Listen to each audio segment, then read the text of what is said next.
말씀은 사도행전 11장 19절에서 21절까지의 말씀입니다. 신약성경으로 207면에 있습니다. 사도행전 11장 19절, 20절, 21절 말씀입니다. 제 말씀을 읽어드리겠습니다. 그때에 스데반의 일로 일어난 환난으로 말미암아 흩어진 자들이 베니게와 구브로와 안디오까지 이르러 유대인에게만 말씀을 전하는데 그 중에 구브로와 구레네 몇 사람이 안디옥에 이르러 헬라인에게도 말하여 주 예수를 전파하니 주의 손이 그들과 함께 하심에 수많은 사람들이 믿고 주께 돌아오더라. 아멘. 오늘 말씀은 그때에라고 시작합니다. 그때라는 것은요, 그냥 시간 중에 하나가 아니라 하나님의 계획이 담겨 있는 때라는 거예요. 바로 그때에 이 일이 일어나야만 한다. 이 사실을 말씀이 알려주고 있는 거죠. 어떤 때죠? 우리 그 앞에 있는 그 내용이죠. 사도행전 이 10장, 그리고 11장 1절부터 우리 18절까지의 말씀입니다. 베드로가 가이사랴로 가서 이방인인 고넬료의 집에 복음을 증거했습니다. 그때 성령이 임하시고요. 그것을 보고 베드로가 이방인에게 세례를 베풀었습니다. 이제 이방인도 우리와 같은 교회다. 교인이다. 이 사실을 갖다가 선포한 거죠. 너무나 은혜롭고 너무나 놀라운 일이었는데 이 사건이 11장을 통해서 보면 예루살렘 교회는 어때요? 비난과 공격의 그런 제목이 되었습니다. 아니 어떻게 유대인이 이방인과 먹고 마실 수 있냐? 이 교회의 수장이 교회의 리더가 유대인으로서의 품위를 지키지 아니하였다. 그러니까 베드로가 놀라운 성령의 역사를 경험하고 예루살렘 교회로 돌아왔는데 그 베드로를 비난하고 정죄했습니다. 근데 베드로가 어떻게 했어요? 너무나 성숙한 그리스도인의 모습을 보여주는 거죠. 맞대응하지 아니하고요. 하나님께서 어떻게 이렇게 일하셨는가를 쭉 설명을 하고 설득을 합니다. 결론으로 무엇이라고 이야기해요? 뭐라고 이야기하죠? 내가 누구이기에 능히 하나님을 맡겠느냐. 나도 유대인으로서 이방인과 교제하는 거 껄끄럽다. 하지만 하나님께서 하신 일이 아니냐. 사람이 어떻게 하나님을 맡겠느냐. 그럼 안 되는 거 아니냐? 이렇게 이야기하고 있는 거죠. 유대인들의 비난에 대해서, 유대 그리스도인들의 비난에 대해서 베드로는 충분히 이해했습니다. 그럴 수 있어요. 자기도 그랬으니까. 얼마든지 비난하고 정죄할 수 있지만 너희의 생각 이전에 하나님의 뜻이 먼저라는 거예요. 아무리 내 생각과 내 오래된 관습과 전통이 나를 올가매고 있다 할지라도 하나님의 말씀이 주어지면 그 말씀에 내가 복종해야지. 말씀이 분명히 있는데도 그 말씀 위에 내 생각을 두면, 내 습관을 두면 내가 하나님을 막는 것이 아니냐. 그럴 수 있나요? 얼마나 큰 죄입니까, 그게? 내가 하나님을 막을 수 없다. 내가 누구이 관대? 그렇게 이야기했을 때 그 성숙한 공동체인 예루살렘 교회는 어때요? 받아들이죠. 받아들이고 하나님께 영광을 돌리고요. 하나님께서 이 일을 행하셨다. 이제 이방인들도 우리와 같은 교회요, 같은 성도이다. 이 사실을 인정했죠. 모든 교회 모교회. 또 어떻게 보면 그때는 그 예루살렘 교회밖에 없었죠. 그 교회에서 무엇을 공인한 거예요? 이방 성경. 이방인도 구원받을 수 있다. 우리가 이방인과 교제할 수 있다. 이 사실을 예루살렘 교회가 공식적으로 인증한 내용이 18절, 오늘 본문 2절에 나와 있습니다. 바로 그때예요. 그렇죠? 교회가 이방 성교를 인정하고 이방인과 교제하는 것을 공인한 바로 그때에 어떤 일이 벌어지냐면 스데반의 일로 일어난 환난으로 말미암아 흩어진 자들이 베니게와 구브로와 안디옥까지 이르러 유대인에게만 말씀을 전하였다.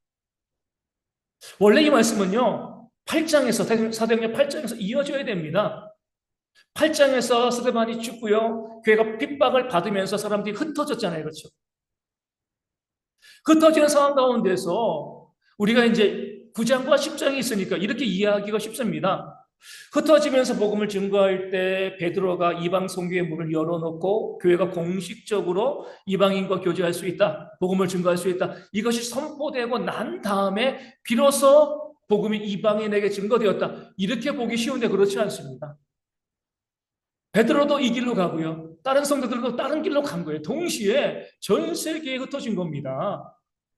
베드로에게 어떤 일이 벌어졌는지 아직까지 들려지지 않는 상황에서 많은 사람들이 그 핍박으로 흩어져 가지고요. 이방 세계로 갔는데 처음에는 누구에게만 복음을 준 거예요? 유대인에게만. 그들이 이방 지역에 가서도요. 그러니까 이방인에게 복음을 증거하는 거 부담이었습니다. 그들과 교제하고 식사하고 예수님께서 땅끝까지 이르러 내 증인이 되리라 말씀하셨지만 오랫동안 유대인의 삶을 살아왔기 때문에 여러 지역을 다니면서도요 이방인에게는 복음을 증거하지 않았습니다. 유대인에게만 복음을 증거했어요.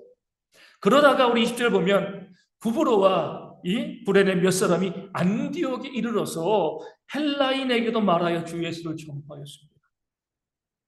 이들도 안디옥에서 이방인들, 헬라인들에게 복음을 증거해요. 잘 보셔야 돼요. 다시 말씀드리지만 예루살렘 교회에서 이방 성교에 대해서 이 공인되고 난 다음에 한 것이 아니에요. 다른 길이었습니다. 서로 다른 길로 걸어가면서 베드로가 이방인 고넬료의 집에서 복음을 증거할 때 어떤 사람들은 안디옥에 가서 뭐 한 거죠? 헬라 사람들에게, 그들도 이방인들에게 복음을 증거하고 있었다는 겁니다. 그럴 때에 21절에 주의 손이 그들과 함께 하심에 수많은 사람들이 믿고 주께 돌아오더라. 아멘. 놀라운 복음의 역사가 일어났습니다. 더 놀라운 건 뭐예요?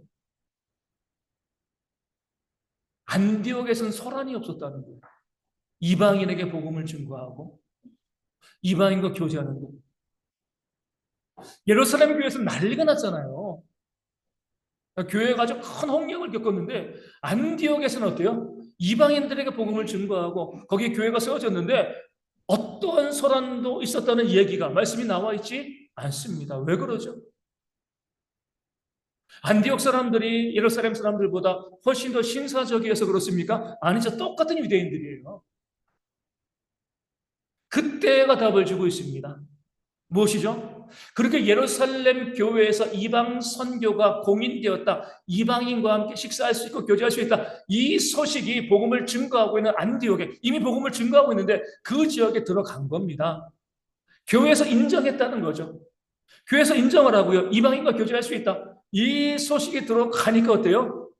안디옥에서는요. 어떠한 분쟁도 논란도 발생하지 아니하고 이방인들을 자연스럽게 한 교회와 한 성도로 받아들일 수 있게 되어진 겁니다.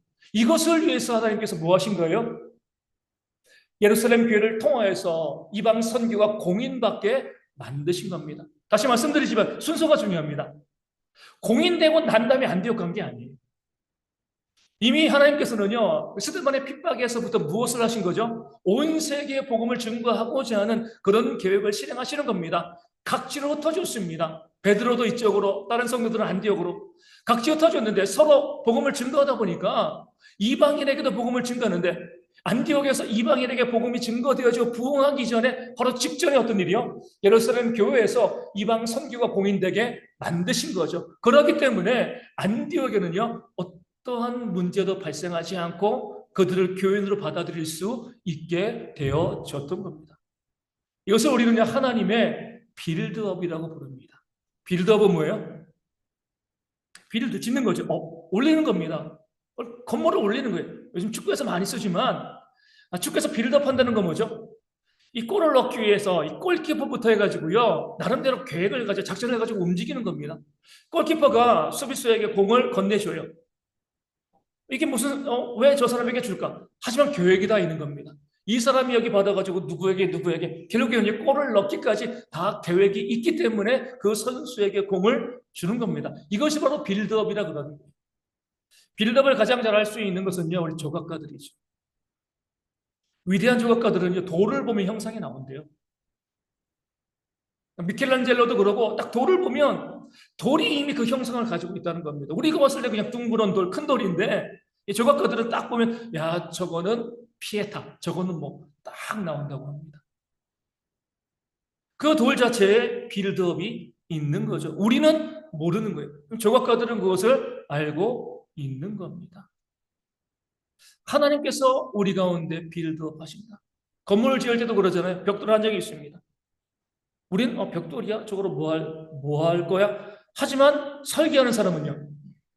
저 벽돌 하나를 가지고 또 벽돌을 쌓아서 내가 교회를 세워야지, 학교를 세워야지, 집을 세워야지. 나중에 보면 그 벽돌이 이런 건물을 만들기 위해서 그렇게 여기 있었구나.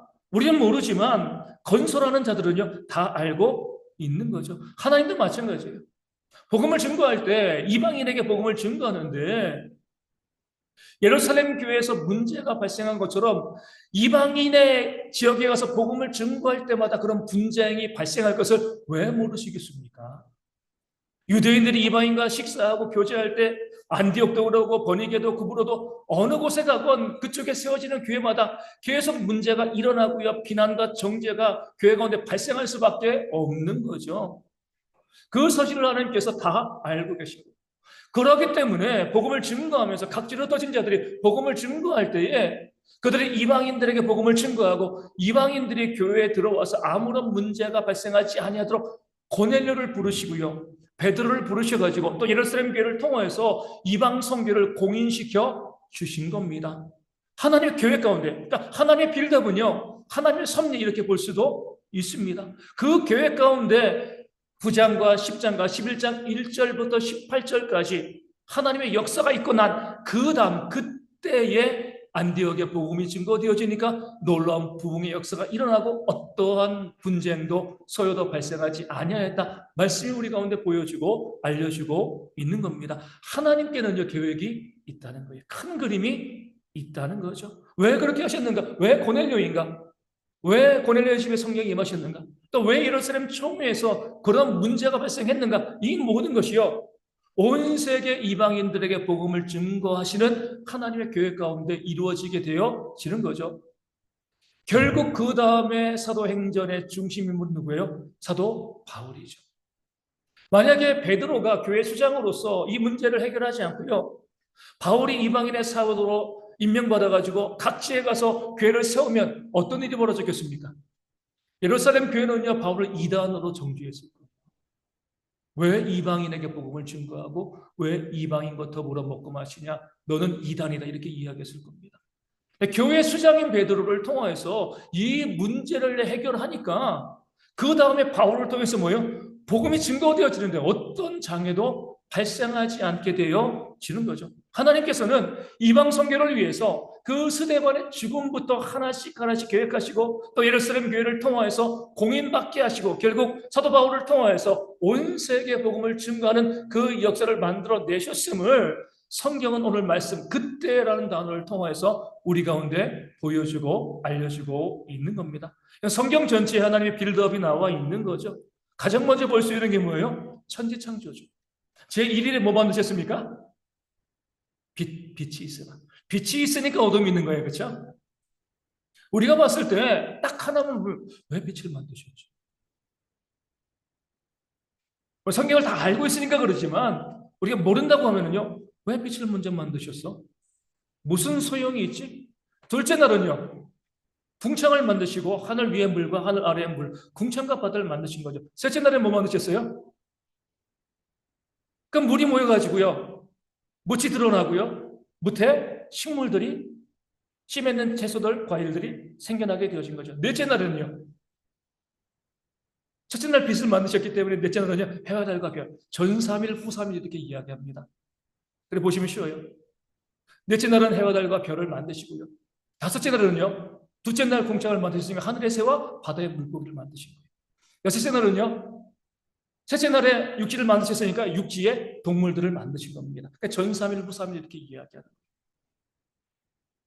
그래서 쭉 보면서 우리는 왜 하나님께서 이 땅 가운데 동물을 만드시나 식물을 만드시나 그 각자 빛도 하늘도 바다도 육지도 뭐 하늘의 해와 달과 별들도 식물 동물 쭉 봤을 때 왜 이것을 만드실까라고 하지만 우리가 알고 있는 마지막 피조물이 뭐예요? 사람이잖아요. 사람을 위해서 그렇게 만드셨다. 하나님의 큰 그림, 그 빌드업이 사람을 이 땅 가운데 살게 하기 위해서 창세기 제1장부터 제1일부터 6일까지 그 역사를 만드시고 나중에 뭐라고 명령하십니까? 땅을 다스리라. 땅을 정복하라. 하나님께서 이 땅에 사람을 두시기 위해서, 사람을 위해서 그 빛을 만드신 거구나. 풍창을 만드시고 바다를 만드시고 육지를 만드시고 해와 달과 별 모든 것을 만드셨구나.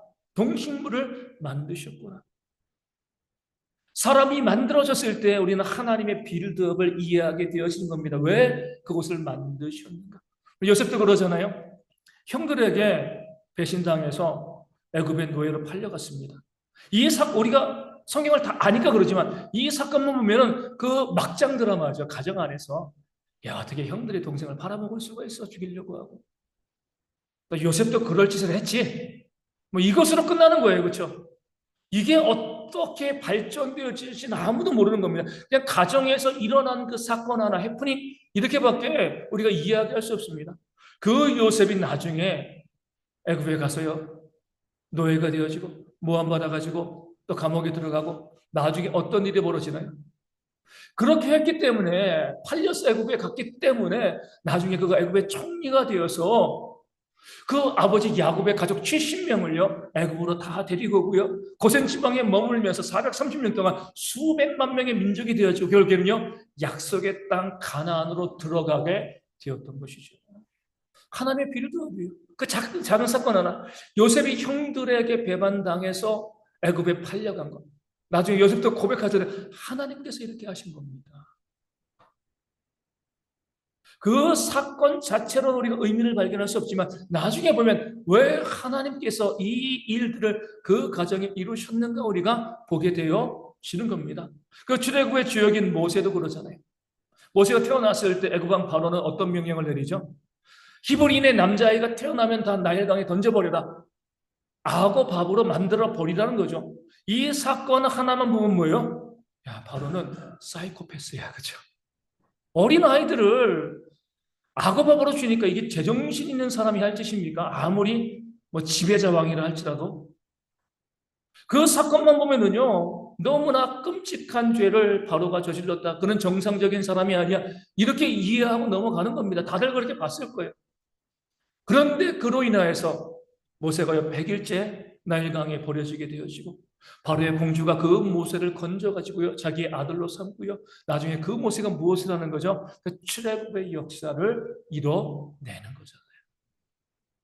사람이 봤을 땐 이게 무슨 의미가 있을까? 이 사건이 무슨 의미가 있을까?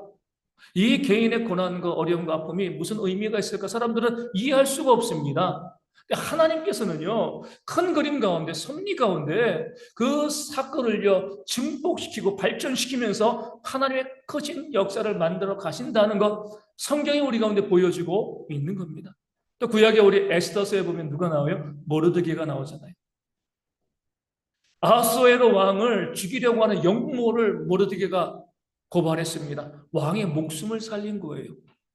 1등 공신이죠, 그렇죠? 1등 공신인데 포상이 주어지지 않습니다. 말도 안 되는 거잖아요, 그렇죠? 왕의 목숨을 구했는데 포상이 없는 거예요. 그런 나라가 어디 있습니까? 나중에 왜 하나님이 그렇게 역사하셨는가 우리가 알잖아요. 유대인의 대적인 하만이 유대인을 죽이려고 했을 때에 하나님께서 그 포상받지 못한 것을 들어 쓰셔가지고요 모르드게를 통하여서 에스더를 통하여서 하만과 유대인의 대적들을 진멸한 그 역사가 에스더서 가운데 기록되어져 있습니다. 하나님께서 이것 때문에 그렇게 하셨구나. 하나님의 빌드업이구나. 하나님의 큰 계획이 그 안에 담겨져 있구나. 나중에 보면은요 그 억울한 일들을 우리가 이해하고 깨달아 알 수 있게 되어지는 겁니다.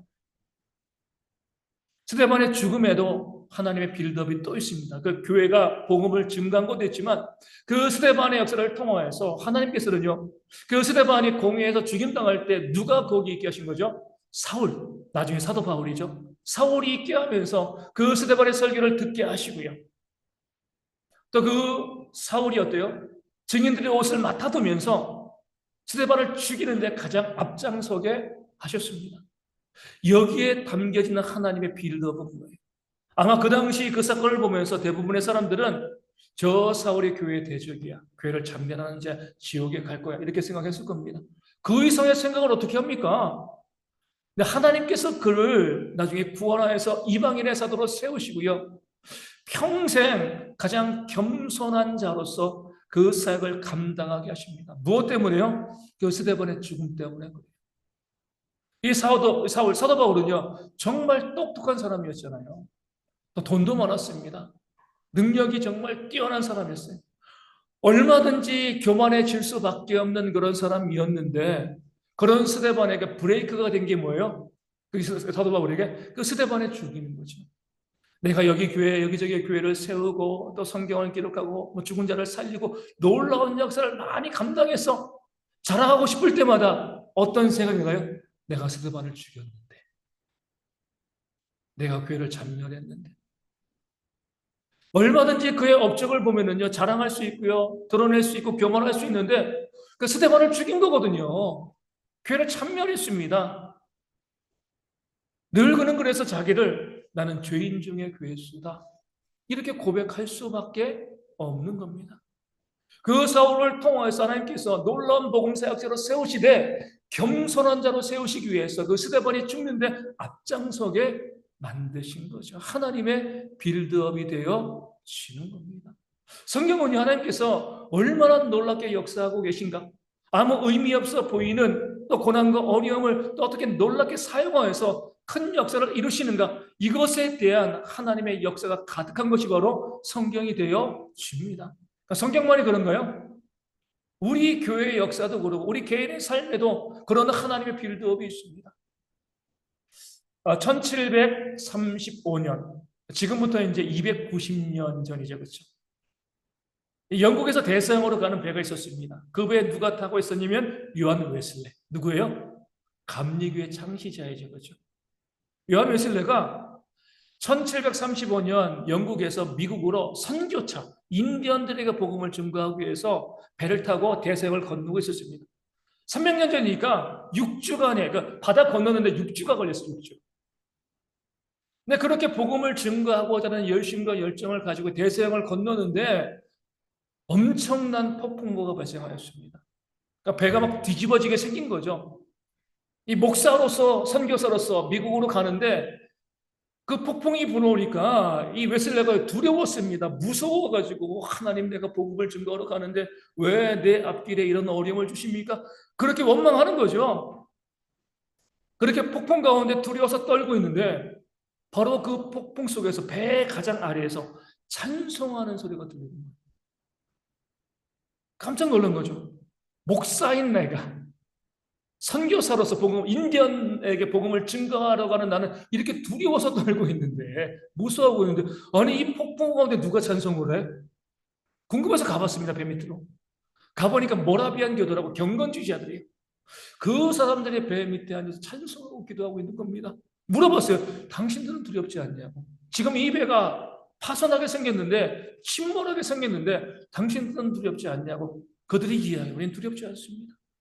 하나님이 우리와 함께 하시기에 죽음도 두렵지 않습니다. 얼마나 부끄러운지 몰라요. 그리고 미국으로 갔습니다. 2년 4개월 선교했어요. 결과는요, 대실패. 아무 열매도 얻지 못하고 2년 4개월 동안 복음을 증거하러 갔는데요, 어떤 열매도 얻지 못하고 다시 영국으로 부끄럽게 돌아왔습니다. 돌아와서 내가 사역을 계속해야 되는가? 내가 하나님의 일꾼이 맞는가? 그러다가 다시 누구를 찾죠? 그 모라비안 교도를 찾는 겁니다. 그 목회자를. 그 풍랑이는 배에서 찬송하고 기도했던 그 사람들 찾고요, 그들과 교제하면서 다시 한번 목회의 소명과 열심을 되찾고요, 무려 20만 명에게 복음을 증거한 감리교의 창시자가 되었던 거죠. 그 폭풍우가 하나님의 빌드업인 거예요.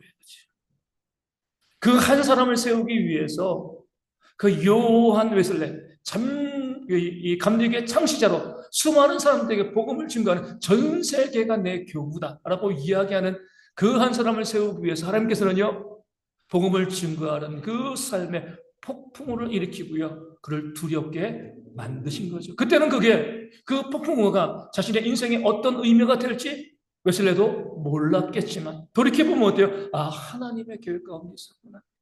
하나님의 섭리 가운데 있었구나. 그 벽돌이 처음에 아무것도 아닌 것처럼 보이지만 나중에 그 벽돌이 이래서 필요했구나 아는 것처럼 지금은 알지 못해요. 왜 그런 문제와 그런 어려움이 내 삶에 닥치는지 알지 못하지만 나중에 보면 하나님께서 그래서 이것을 위해서 이런 어려움과 문제를 주셨구나 깨달아 알게 하시는 것이 바로 하나님의 빌드업이 되어지는 줄로 믿습니다. 어떤 목사님께서 이렇게 말씀을 하시죠. 선교사님이에요. 그분도. 제가 아마 몇 번 말씀 또 예화로 들었습니다. 그 선교사님이 신학교를 졸업을 하고요.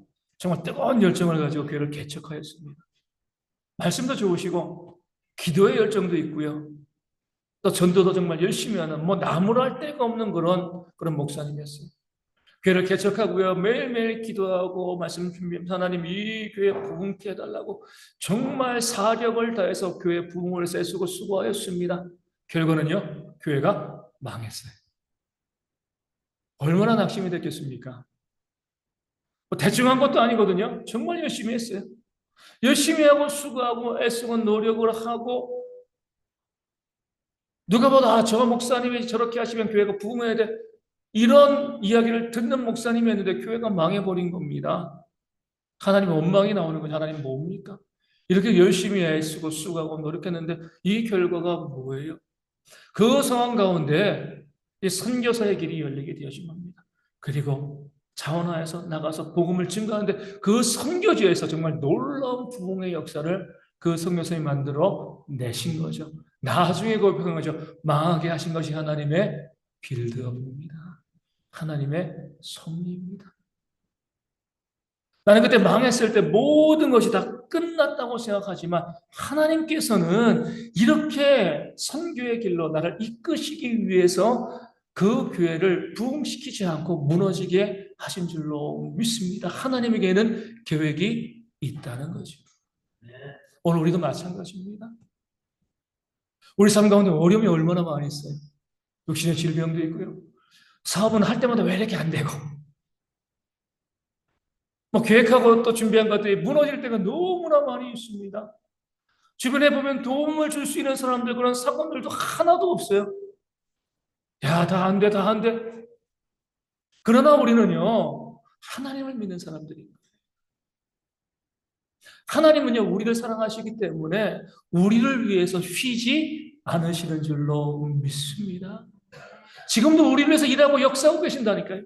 지금 내 삶에 있는 이 고통이요, 이 질병이, 이 문제와 이 어려움이 나중에 얼마나 큰 하나님의 역사로 내 삶에 나타날까 우리는 알 수가 없어요. 알지 못하는 것이 당연합니다. 하지만 우리는요, 기대해야 돼요.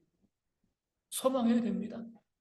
지금 너무 힘들고 어렵죠. 그 목사님의 교회가 망한 것처럼, 웨슬레가 선교가 다 무너진 것처럼, 요셉이 노예로 팔려간 것처럼, 모세가 날강에 던져진 것처럼 절망스러운 그런 상황들이 우리 가운데 다가올 수 있습니다. 그렇기 때문에 절망하는 것은요, 믿음이 없는 거예요. 그런 절망과 그 고난과 그 어려움 가운데도요, 하나님은 일하신다니까요. 우리를 사랑하시기 때문에 우리를 통해서 역사하신다니까요. 이 고난과 이 어려움 5년 뒤, 10년 뒤 우리 삶에서 돌아봤을 때 하나님께서 나를 이렇게 세우시기 위해서 이렇게 나를 힘들게 하신 거구나. 그렇게 나를 겸손하게 만드신 거구나. 그렇게 역사하신 거구나. 우리는요, 그 하나님의 빌드업을 나중에 깨달아 알게 되어질 줄로 믿습니다. 지금 내 주변에는 이웃들이요, 보잘것없이 보일 수가 있습니다. 저 사람이 나에게 무슨 도움이 되겠어? 지금 내 삶에 있는 그 사건들이요, 아무 의미 없는 것처럼 보일 수도 있어요. 하지만 그 벽돌 한 장에 건물을 만드는 것처럼 그 의미 없어 보이는 사람들이요, 그 사건들이요, 내 생에, 내 삶을 정말 놀랍게 만드는 그런 재료와 도구가 되어질 줄로 믿습니다. 그러기 우리는요, 그 모든 사건들을 귀하게 여기고요, 감사하고 내 곁에 있는 모든 사람들을 귀하게 여기고 감사함으로 그 사람들을 바라보는 그런 역사가 우리 가운데 있어야 하는 겁니다. 때로는 내 마음을 아프게 하는 사람들도 있어요. 나를 힘들게 하는 사람들도 있죠. 그도 귀한 거예요. 그가 나를 살리는 거예요. 그것을 통해서 나를 더 견고하게 다듬는 그런 하나님의 도구로 내 주변 사람을 쓰실 수도 있는 겁니다. 그래서 범사에 감사하라, 항상 기뻐하라, 쉬지 말고 기도하라 우리 가운데 말씀하여 주신 겁니다. 정말 우리가 조심해야 될 것은 낙심하는 거예요. 포기하는 거. 이것만 안 하시면 됩니다. 안 돼. 더 이상 안 돼. 무슨 길이 있겠어? 낙심하고 포기하면 어떤 하나님의 역사도 일어나지 않는 거죠. 아무리 고난과 어려움이 닥친다 할지라도 하나님은 나를 여기서 건져내실 거야. 그 사망의 음침한 골짜기에서 푸른 풀밭과 쉴만한 물가로를 인도해 내실 거야. 그 믿음을 가지고요, 기대하시면서 기도하시면서 살아갈 때에 5년 뒤, 10년 뒤, 지금의 모든 어려움들이요, 놀라운 하나님의 선물로 바뀌어지게 되어질 줄로 믿습니다. 그런 놀라운 역사가 우리 모두 가운데 있기를 주님의 이름으로 축원을 드립니다. 말씀을 기억하시면서 우리 찬송하시고 함께 말씀을 가지고 기도하도록 하겠습니다. 490장 함께 찬송합니다.